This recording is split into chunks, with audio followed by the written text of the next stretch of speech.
It's easy to have ideals when you're not having to live and die by them. It's hard to have ideals when you are faced with that choice of living or dying by them. And oftentimes people treat it that way, like I can apologize later. I can lie now, apologize later. I can steal now, apologize later. In philosophy, they're called irreconcilable principle differentials, which means that there's a difference between what you're espousing and what you're doing, and you cannot reconcile those two things. But you still continue to espouse it. Is it therefore a good thing to espouse? I don't know. Philosophy is something that should be usable. Your ideals, your values, the things that guide your life, they should be practical. You should be able to live by them. If you can't live by them, then there's no point in having them. In fact, if anything, geniuses are probably less well-behaved than others because they think that they're better than everybody else. It takes an incredible level of self-awareness for a genius to be able to step back and say, I'm an idiot in a lot of ways. And a good thing for a genius to do is to self-deprecate once in a while so that they don't get too full of themselves. Because there's one dragon that the genius will wrestle with, and that's arrogance.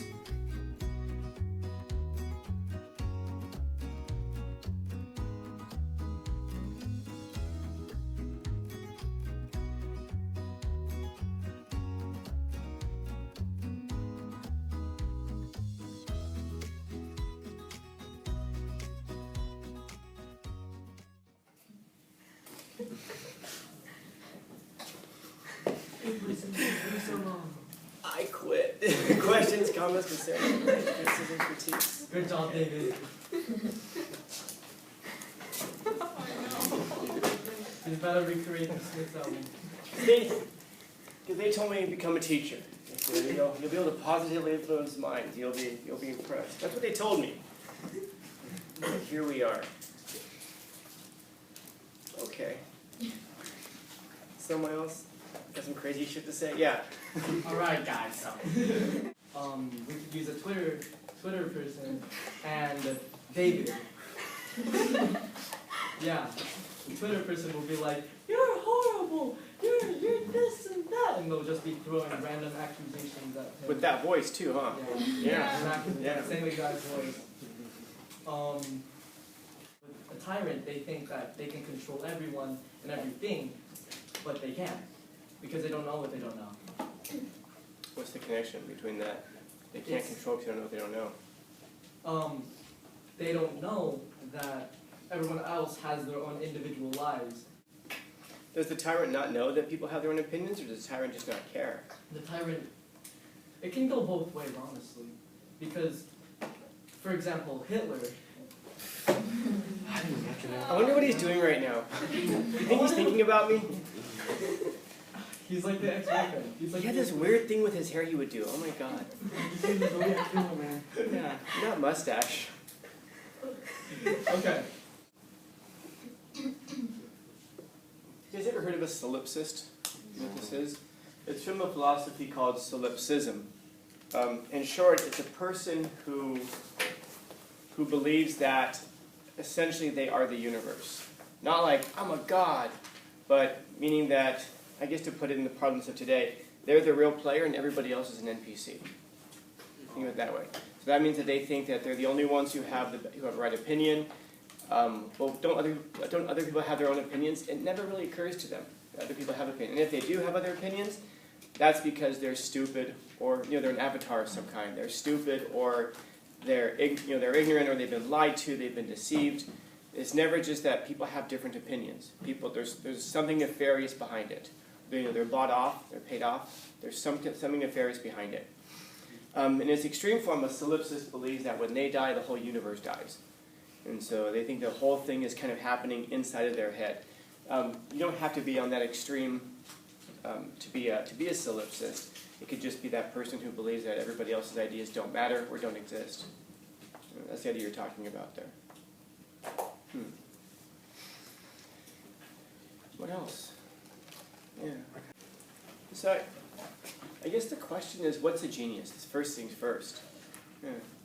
We can put, for example, Scanlan here, right? And then, Okay, go on, continue. I got him in the first 3 sentences. Yeah. Stroking his ego like a cat,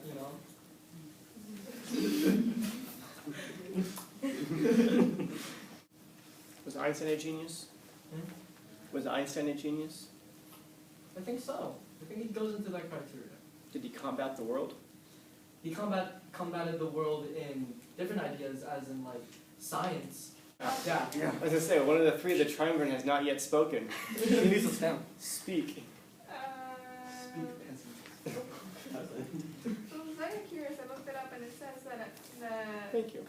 a genius is someone with exceptional intellectual or creative power or any other natural ability. And it also reminded me a lot of another quote we had. I don't remember the exact wording, but I was like, if you try to tell a fool about something, they'll be convinced that you're the fool, and it just kind of reminded me of that. When I speak sense to a fool, and they'll think that you're the fool.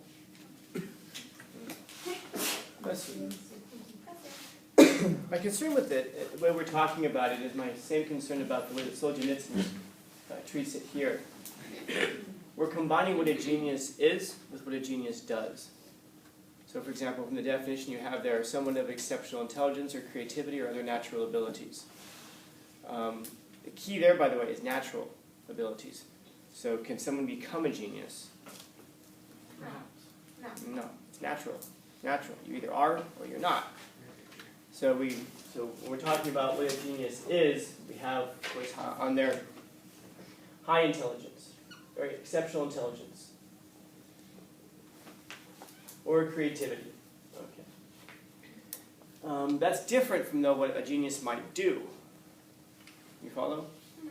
So a genius might be of someone of high intelligence and be an absolute moral coward, or they might be of high intelligence and be a moral stronghold. What are they? What do they do? No.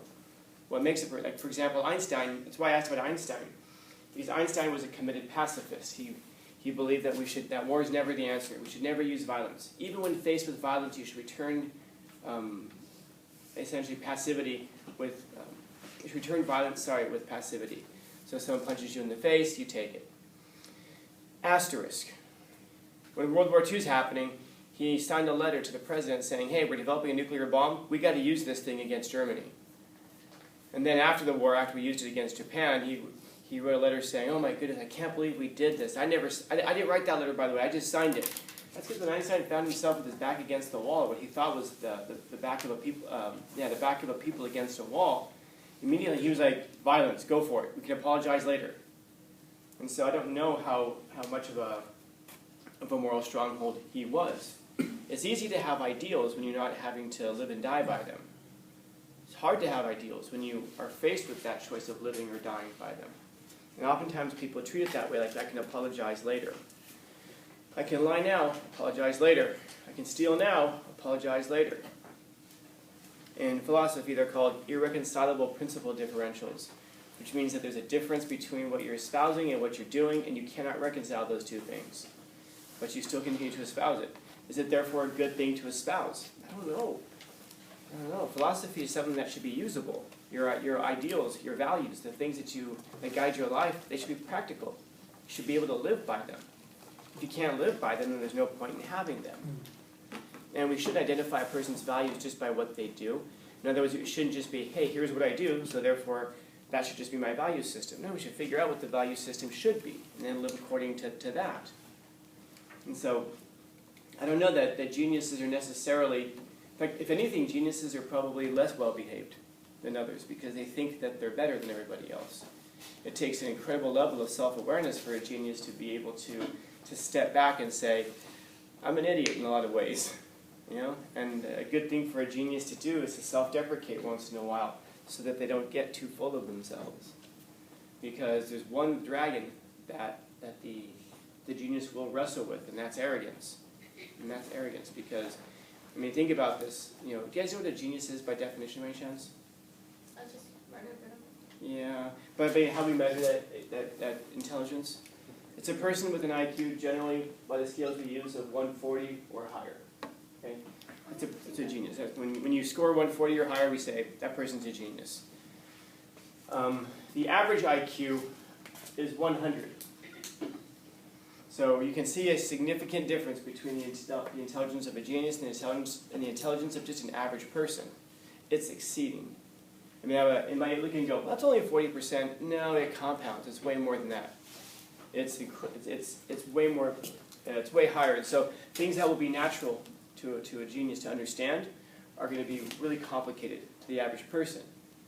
You know, and not to put it in disparaging terms, but imagine where you are right now and going back to, I don't know, 6th grade or 5th grade and going to school again. Most of you. You know, you would come off as a genius because you'd be way far advanced. Now imagine being in that same class and having to have conversations with those 6th graders. This is what a lot of times it's like for a genius to talk to people. It becomes hard not to become arrogant. It's something to wrestle with. And so if you think that you're better than everybody else, you probably think that your ideas are superior to everybody else as well. Because you've thought about things. And even if, excuse me, and even if other people haven't thought about it, even if other people have thought about things, they're not going to be as advanced as your thoughts. And so now try to put that person to function in society and see how they behave. This is why we have this stereotype of the eccentric genius. The person who's either kind of wild and crazy or the person who's really, really introverted and reserved. You know, why? When you're wild and crazy, because you believe in your ability to do that and survive the consequences of it. Or you're really, really reserved and introverted because you don't like talking to people because you don't feel like you belong. In both of those two cases, you don't feel like you belong. And this is one of the tragedies of it, is that you start to feel like no matter where you are or what you're doing, you just don't belong. People around you can tell you what they want to tell you about how much they like you and care about you, but it's hard to really internalize that. It takes a lot to break through to someone like this. So it's strange because we think, but they're so smart, how come they don't get simple things? Because that's not where their minds are. Their minds are not on simple things. I know one person, for example, a friend of mine, is a genius. This guy has trouble grocery shopping. Something that most people take for granted. This guy goes into a supermarket, he can't figure out all the Vons Club stuff. He walks out. He tries, but he just walks out. And he's just not psychologically equipped to live in this world, unfortunately. And he struggles to do it because of that. Might be a good problem to have for some of us. So we might think like, well, can't I get something like 120 instead of 140? Something that's just not so extreme. Unfortunately, it's natural. And so there's nothing that you can do about it. You can't just turn it off. You can behave differently, but you can't turn it off. And so a tyrant is somebody who comes along and tells everybody else what to do. It's a person who abuses their power. So a genius is somebody whose ideas are going to be at war with the person who abuses their power, because the person who abuses their power, they're not right, they're just strong. And there's a big difference between being right and strong. I don't care how many blue check marks on Twitter with their blue hair tell me that 2 + 2 can't equal 5. It cannot equal 5. I don't care how racist you call me. 2 + 2 does not equal 5. And yet, people will go on there and shout that. And so, why? Because they're trying to abuse the power that they have in this really stupid little medium of 240 characters. And they feel that this gives them a level of power. And the rest of us shake our heads.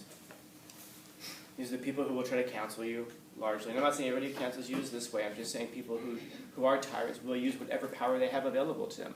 That's what's frightening. Can you imagine if they had access to, imagine if they were the ones who bought Twitter, what would happen to Twitter? Who cares? It's Twitter. Worse yet, imagine if that person got into power and became president and had their finger on the nuclear button. That's even scarier.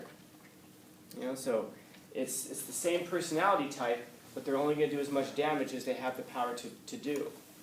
And so a tyrant will do everything they can to silence somebody who disagrees with them. And a genius is someone who's going to disagree with them, probably. Not necessarily, they might agree with them, but largely probably disagree with them. Certainly disagree with their means. And so I don't know that it's true. They might change their treatment of a theme based on what a tyrant is doing, because this would require them to have moral certitude, to have moral strength. And so for what a genius does, I don't know. A genius is a pacifist. We know that. We know that a genius is also somebody who endorses nuclear weapons, endorses nuclear war. Because Einstein did both of these two things. And so we have to be careful. We shouldn't put geniuses on a platitude. I'm sorry, on a pedestal. Sorry, we shouldn't put geniuses on a pedestal as somehow we should listen to everything they say. We should listen to a lot of what they say in their area: mathematics, art, history, philosophy, literature, music. But maybe we should not listen to what they have to say about politics or about morals, because their ideas are certainly different in lots of ways.